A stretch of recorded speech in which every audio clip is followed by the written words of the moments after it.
As a Pilipina, nakulot ang buhok. It's very hard for us to find the product that suits our hair. And gladly, noon, binubuli ako dito kasi parang pugad or anything. Pero ngayon, I embrace naturality. And we have to love ourselves for this one.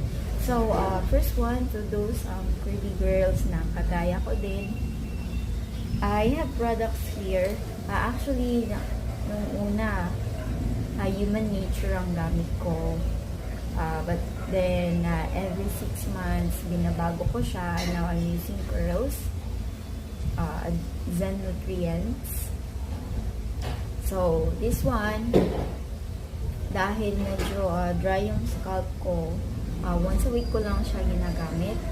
And it's very nice kasi hindi masyadong nagda-dry din yung scalp ko and also the hair. Because kapag kulot tayo, masyado tayong concerned pag dry yung hair natin kasi nga kulang sa moisture.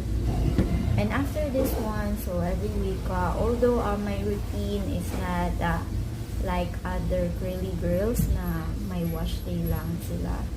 Pero sa akin, everyday wash day ko because I want my hair clean and as much as possible gusto ko moisture siya and fix. And then to do that one, I also include a conditioner. Wala na siya, ubos na siya. By Zen Nutrients as well.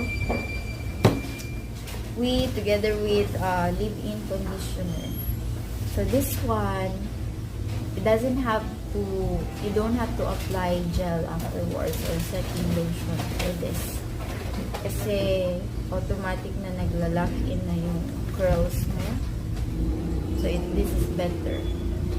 And then for that one, another thing, hindi pa ako gumagamit ng blower ngayon kasi nakakasira din siya ng buhok. So mostly air dry lang to. Okay. So I'll give you more updates